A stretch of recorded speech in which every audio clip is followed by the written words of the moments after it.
Thank you very much. Tafadhali tunaweza keti chini. Thank you very much. Asanteni sana. Mheshimiwa Prime Cabinet Secretary, waheshimiwa mawaziri, makatibu, katibu mkuu wa KOTU, Daktari Francis Atwoli, and the entire labor movement leadership. Ndugu na dada wafanyikazi wenzangu wa taifa la Kenya, hamjambo. Hamjambo tena. Wafanyikazi hoye. Wakenya hoye. Mimi nafurahi sana kuungana na nyinyi katika sherehe hii ya muhimu ya kuadhimisha siku ya wafanyikazi katika taifa letu la Kenya. Pia kuadhimisha miaka 60 ya KOTU katika taifa letu la Kenya. Na kama mfanyikazi, naungana na wafanyikazi wenzangu. Kuna wale wafanyikazi wako permanent and pensionable. Alafu kuna wafanyikazi wengine kama sisi ambao tuko kandarasi ya miaka. Wengine wako na kandarasi ya miaka 3, wengine miaka 5 na tofauti zingine. Lakini sote sisi ni wafanyikazi wa taifa letu la Kenya. Na itachukua sote tukiungana, tukishirikiana, kwa sababu kuvua ni kazi, kufundisha ni kazi, kutibu ni kazi, kulinda walinzi wale kutoka yule guard mpaka CDF wa jeshi, wote ni wafanyikazi. Pale sokoni kazi inaendelea.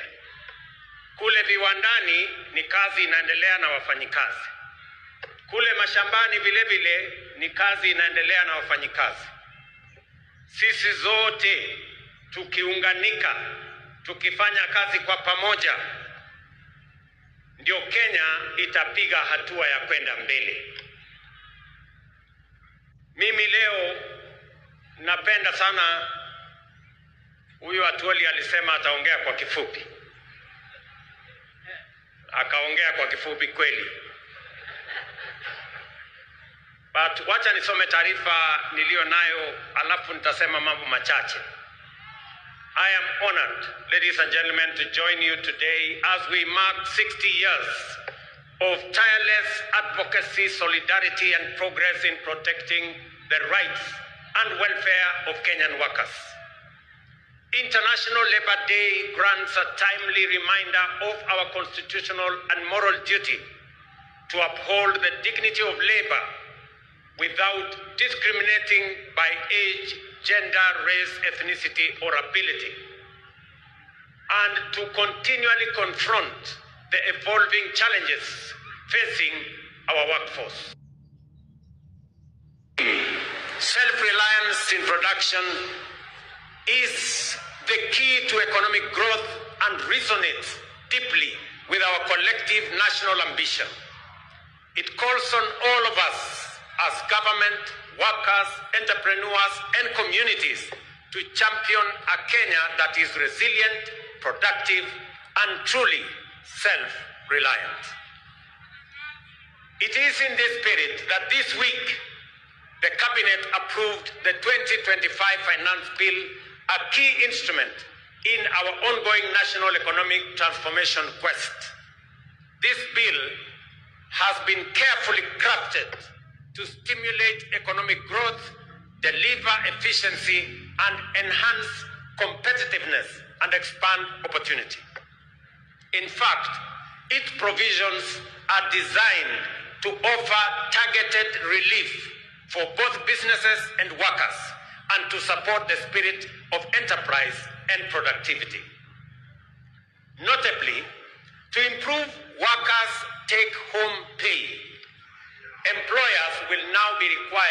to apply eligible tax relief and exemptions directly when calculating pay as you earn, a significant shift from the current system where such reliefs can only be claimed from Kenya Revenue Authority. Precisely what Atwoli was talking about.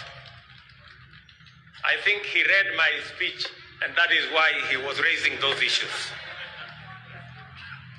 This will increase efficiency and immediately benefit employees. Additionally, all pensions and gratuity payments for both the public and private sector will now be tax exempt. This reform is a recognition of the service and sacrifice of our senior citizens and workers, and a step towards ensuring that retirement is met with dignity, not stress. Small businesses will also benefit from simplified tax treatment, as they will now be allowed to fully deduct the costs of everyday equipment in the year of purchase, thereby eliminating unnecessary delays in accessing or assessing tax relief. Distinguished workers, ladies and gentlemen, when we speak of making Kenya truly self-reliant, I am proud to report to the nation that we are not merely making declarations. We are taking bold, concrete, and measurable steps. We are walking the talk, and here is why. For decades, our national savings culture was stagnant compared to our neighbors in Uganda and Tanzania and elsewhere. Until 2023, just 2 years ago, the average Kenyan worker saved only 200 shillings a month through the National Social Security Fund.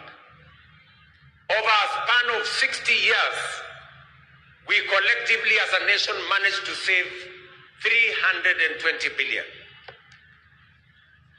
In 2023, we operationalized the law mandating a savings contribution of 6% by both employee and employer, and the result has been remarkable and impressive. In just 2 years, we have mobilized 280 billion in national savings, nearly equal to what we saved over 6 decades. By end of this year, we will have doubled that 60-year figure, and by 2027, we project to have raised close to $1 trillion in domestic savings. Kenya's savings to GDP ratio currently stands at between 10 and 12%, depending on the calculation you apply. My intention is to raise GDP or savings as a percentage of GDP to 25% in the medium term. That will enable us as a nation to build a pool of resources that we can use to lend to the SMEs and the private sector, and we can grow more businesses and reduce the cost of borrowing, so that the double-digit borrowing of 18% or 20%, it is not possible for us to grow our economy, to grow more business, to expand enterprise, if the cost of borrowing money is high. We must bring it down to single digit. And the route to bringing it down to single digit is to build greater savings in Kenya. I want to thank the Kenyan workers. I want to thank Dr. Atwoli and Kotu and FKE. When we sat down with them, they saw the point when I made the case to them that it is time for Kenya to measure up to what other countries are doing, and we have to make the necessary decisions so that Kenya can build savings in a manner that it will help us, one, reduce old age poverty. When I came here for celebrations, Atwoli here told me Kenya is number 92 in the worst countries with old age poverty. Because if you save 200 shillings, When you exit at 60, maybe the entire savings you will have made is like 70, 80,000. 70, 80,000 will not last you 2-3 months. And that is why, after retirement, many workers die. So we must make sure that after retirement, all workers will have a decent livelihood and they can have a good measure of pension and also make sure that they can have monthly income coming from their hard-earned savings when they had the energy to work. The blueprint of our inclusive plan in the bottom-up economic transformation agenda is anchored on 5 key pillars: agriculture, micro and small enterprises, universal health care, affordable housing, and the digital and creative economy. I must stand here to thank the Kenyan workers from across the divide. You all remember that in 2022, we had challenges of food insecurity. We had challenges of inflation. We had challenges of exchange rates. I want to say and to report to the country that after 2.5 years, our Kenyan farmers have done a tremendous job. They have produced food. We have supported them. We increased our maize production by 40% in the last 2 years. We increased our production of coffee. We increased our production of tea. We have increased our production of sugarcane. And today, our import bill, importing maize or sugar or the other commodities, has gone down because our farmers are producing more than they have done before. We must commend them because they are working for the people of Kenya. I must also say that because of the interventions that we have made, inflation has come down from 9.6% to 3.5% this year. Exchange rate has come down from 165 to the dollar to now 129 to the dollar. We have expanded our foreign exchange reserves by 2.4 billion shillings. 240 billion shillings. So we have made progress. And that is the reason why the IMF last week listed Kenya as the 6th largest economy. In 2022, Kenya was the 8th largest economy. In 2.5 years, we have managed to overtake Angola, we have managed to overtake Ethiopia. Now Kenya is the 6th largest economy in Africa. In fact, it is the largest economy in East and Central Africa. And it is because of the Kenyan workers, the collective effort of our farmers, of our workers in industry, of our teachers, and everybody else that has contributed to moving Kenya to where we are today. I am very confident about the future of our country if we work together in the manner in which we are working together. In agriculture, our overarching goal remains to make farming profitable, stabilize farmer incomes, and secure national food security. The reduction of fertilizer prices has led to 40% surge in maize production, boosted farmer earnings, reforms in the coffee sector, including the elimination of inefficiencies and corruption, and the streamlining of the Nairobi Stock Exchange have raised farmer prices from 50 shillings to a kilo to between 100 and 150 shillings to a kilo now. Similarly, reforms in the sugar sector have revitalized the industry, leading to record production, better incomes, and bonus payouts for farmers, while creating thousands of new jobs. I recall with very deep personal satisfaction seeing Mama Redempta Makoha of Mumias receive a bonus check of 80,000 in January this year, money she has proudly used to advance her well-being. That is what real impact and transformation looks like. And let me assure the Kenyan workers and the representative of the Kenyan workers, we've just completed the leasing of the 5 sugar factories owned by the government of Kenya. They will now be commercially run by private sector players who have the acumen, the resources, the know-how on how to run business. And I want to assure you that no worker is going to lose their job. In fact, with the increased efficiencies, with better performance of these factories, we are scheduled to hire more workers so that we can drive our sugar industry. Our affordable housing program is another flagship initiative delivering real impact. By end of April, it had created 250,000 jobs spanning architecture, engineering, urban planning, masonry, carpentry, plumbing, electrical work, while reinvigorating local economies.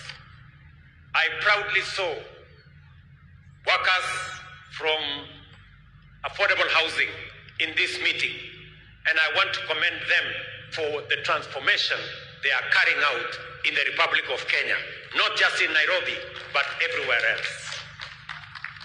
This program will in the next few years expand home ownership across the country. Ladies and gentlemen, the MSME sector remains the greatest untapped reservoir of employment in Kenya today. Our commitment to unlocking its potential is resolute. The Hustler Fund continues to deepen financial inclusion and support entrepreneurship at scale. To date, over 25 million Kenyans have accessed nearly 70 billion through the fund, with over 4.5 billion mobilized in savings. We have also introduced a 9-band credit rating system to formalize credit histories and unlock new opportunities for those without traditional collateral. Already, more than 4.5 million borrowers with A and B rating have qualified for the Hustler Fund Bridge product, linking them to commercial banks and paving the way to the formal credit market. Over 400,000 have transitioned to this product, with some accessing up to 150,000 without security, without title deeds, without logbooks. They can now have access to 150,000. These borrowers are the future of our enterprise and economy. Ladies and gentlemen, our education, we are closing the teacher shortage gap that existed in 2022 of 116,000. We have recruited over 76,000 teachers in the last 2 years. And we have set aside another 2.4 billion shillings in this year's budget to hire additional teachers, 20,000 of them, with effect from January next year. Further, the government has allocated another 1.6 billion for capacity building for teachers and another 1 billion for the promotion of teachers, so that we can have them assist us produce more human capital and more workers with skills and competencies to manage our economy and to run our country. This investment has improved student-teacher ratios, enhanced literacy and numeracy, and generated stable employment in communities across the country. Labor migration continues to be a cornerstone of our strategy to expand jobs for Kenyans. Last year, over 200,000 Kenyans secured jobs abroad. This year, we are strengthening our efforts through targeted recruitment and bilateral labor agreements. The newly opened Labor Attaché office in Berlin will help operationalize these partnerships and serve as strategic hub for accessing opportunities in the broader European countries or European Union of 26 countries. The net well-being of workers is incomplete without health security. I am pleased to report that over 21 million Kenyans have registered under the Social Health Authority, up from 8 million under what was NHIF. This is a monumental leap towards universal health coverage. I urge every Kenyan to register, and I am happy that every day I watch the SHA portal, and every day between 45,000 and 50,000 Kenyans register. They are assessed, and we are moving the country towards universal health coverage. We are overcoming the teething problems that existed, and more Kenyans are beginning to realize that we can have universal coverage, reaching out to as many Kenyans as possible. Distinguished workers, ladies and gentlemen, the right to join a union for protection of the values of fair pay, safe working conditions, and the right to unionize is a constitutional guarantee.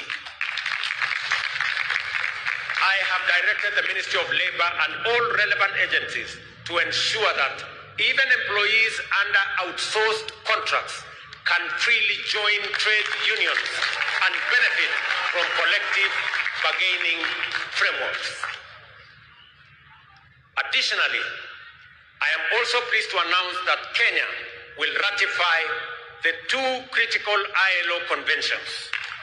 ILO Convention number 189 of 2011 on domestic workers to safeguard their dignity and rights, and ILO Convention number 190 of 2019 on eliminating violence and harassment in the world of work. Dr. Mutua and team, you know what you need to do, so that when we come here next year, we will report to the Kenyan workers that we have ratified and we have concluded our work. As Dr. Atwoli has said, when we agreed to enhance pay by 6% last year, there ensued a debate, and some of the employers have not implemented the 6% we agreed on last year. It is not right, it is unacceptable, and I am directing the ministry to work with the head of public service to ensure that every employer makes sure that we implement the 6% increase of salary that we agreed upon last year, and to quickly embark on the exercise to put together the next agreement so that we can take it forward in the next time. To all of you as the Kenyan workers, I agree with Dr. Atwoli that the city of Nairobi is the face of Kenya, and we must live in the city that has dignity. And I have joined hands with the county government of Nairobi to make sure that we complete all the link roads to make sure that the city of Nairobi has motorable walkways and decent roads in different estates, especially in the informal settlements. We have also agreed with the city of Nairobi on how we are going to clean this city. As I talk to you, we have 20,000 young people under the climate works arrangement, because I made a commitment that we are going to clean Nairobi River and make sure that we develop additional social housing for the people of Nairobi to give dignity to the city of Nairobi. I went around the city of Nairobi 2 months ago, and we also agreed that the children of Nairobi, who today don't have as much school facilities and infrastructure as other counties, will benefit from additional government support so that all the children in the city of Nairobi, especially those who live in informal settlements and attend informal schools, are graduated to public schools where they can get proper education paid for by the government of Kenya.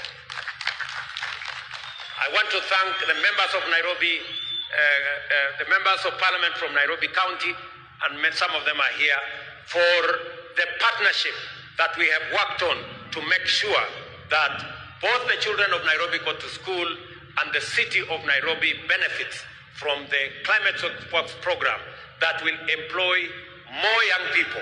And we are going to be transitioning to another 40,000, to another 20,000 to make it 40,000 shortly as we graduate into the budget next month. So wale wote ambao wanashiriki katika kazi hiyo ya Climate Works, wale wanashiriki, na mimi nafikiri wengine wao wako hapa, wale wanafanya kazi katika affordable housing, mimi nataka niwaeleze ya kwamba hii nchi yetu itajengwa na sisi kama wafanyikazi wa taifa letu la Kenya. Affordable housing itatupatia ajira, pia itatupatia mahali pazuri pa kuishi, kuondoa wananchi wengi wanaoishi katika vitongoji duni. Na mimi nataka niseme ya kwamba vile mumeuliza, mmoja wenu wameuliza ya kwamba mnataka kutumia payslip katika kuaccess mambo ya affordable housing. Hiyo ni maneno mzuri sana. As long as we are discussing how we are going to occupy the houses, whether by deposit, wale wako na deposit, yule ambaye una deposit peleka payslip, tutapangana na wewe tujue vile utapata nyumba uishi mahali pazuri. So tushirikiane namna hiyo, tufanye kazi hiyo kwa pamoja, na mimi nataka niwaeleze ya kwamba Kenya itabadilika. Nilikubaliana na watu wa China. Wakati nilienda China, pengine watu wengi walikuwa wanafikiri tumeenda kukopa madeni zaidi. Hapana. Tulikubaliana ya kwamba tutajenga barabara kutoka Rironi kwenda Nakuru baadaye mpaka Malaba. Lakini sio kwa madeni. Hapana. Tutajenga barabara hiyo kutumia investment. Vile tumejenga expressway kutoka airport mpaka mjini Nairobi, hatujatumia pesa ya serikali. Na hiyo pia tutafanya hivyo. Hata hiyo reli tutatoa Naivasha tupeleke mpaka border yetu na Uganda. Vile vile itakuwa kupitia kwa barabara ya investment, sio kwa madeni. Kwa sababu nimesema ya kwamba lazima tupunguze madeni, kwa sababu inaweza kuharibu nchi yetu. Na tutumie mbinu mbadala, a different approach, a much more innovative approach to carry out development in our country. And it is doable and it is possible. Kwa hivyo tushirikiane katika njia hiyo, na mimi nataka niwaulize Wakenya wote tuungane, tushirikiane, tufanye kazi kwa pamoja.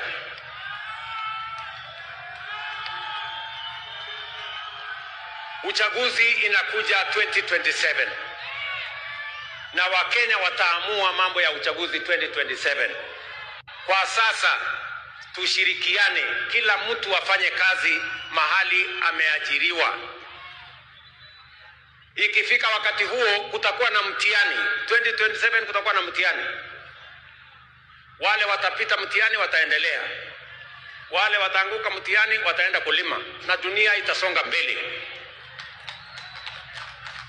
So Kenya inatakikana tuwe namna hiyo, tukijua ya kwamba tusiharibu muda wetu mkubwa tukigombana, ugomvi pande hii, sijui nani atafanya wapi, sijui nani ndio nini. Hiyo ni mambo ambayo haiwezi kutusaidia kwa sasa. Kwa sasa tuzalishe chakula, tusaidie wakulima wetu, tusaidie kilimo, ituzalishie chakula, ituzalishie mambo ya agro processing, itupatie bidhaa ambayo tutauza nje ya nchi, tuweze kudhibiti uchumi wa taifa letu la Kenya. Tujenge affordable housing, wa Kenya watoke katika slums. Tuhakikisha kwamba kuna bima ya afya ambayo haibagui nani yako na kazi, nani hana kazi. Tuhakikishe ya kwamba tuko na amani katika taifa letu la Kenya ili uchumi ikue na sisi wote tujivunie kuwa wa Kenya. Sisi ni nchi ya demokrasia. Umesikia bila Atwoli amesema wako na demokrasia kule Kotu na kuko na demokrasia everywhere. We want to build a strong, democratic, united, prosperous nation that all of us can live in and be proud of. And it's not going to happen. We are going to make it happen. And it's going to be a product. A prosperous Kenya is going to be a product of decisions that we make. We cannot be prosperous if we don't make the right decisions. We cannot develop if we make the wrong decisions. We must make the right decisions for the country to grow. And I want to promise the people of Kenya that I will always make the right decisions to make sure that Kenya makes progress. Because I owe it to the people of Kenya to make the right decisions. Sometimes they may not be popular, but they are the right decisions that will change the destiny of our country. If I did not make the right decisions in 2022, if I did not stop the subsidies of fuel and unga and all the other things, we would not be talking today that Kenya is the 6th largest economy in Africa. We would be talking about something else. So, tunataka tushirikiane namna hiyo, tufanye kazi namna hiyo, and I am very confident about the future of our country. Kenyans, we have the best country that we can have. We should be proud to be Kenyans. And we must do whatever it takes to make this country great. We must avoid convenient decisions that only helps us to mark time on the same spot.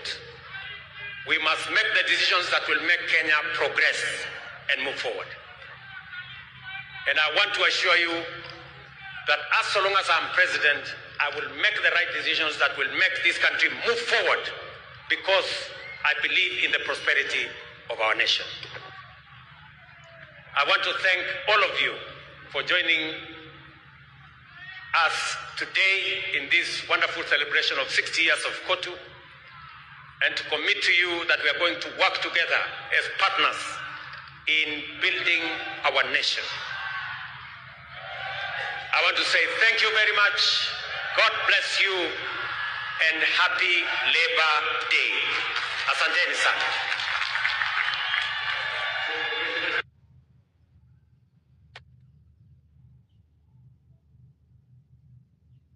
Kama umeketi, naomba tuweze kusimama ili tumalize kwa wimbo wa taifa.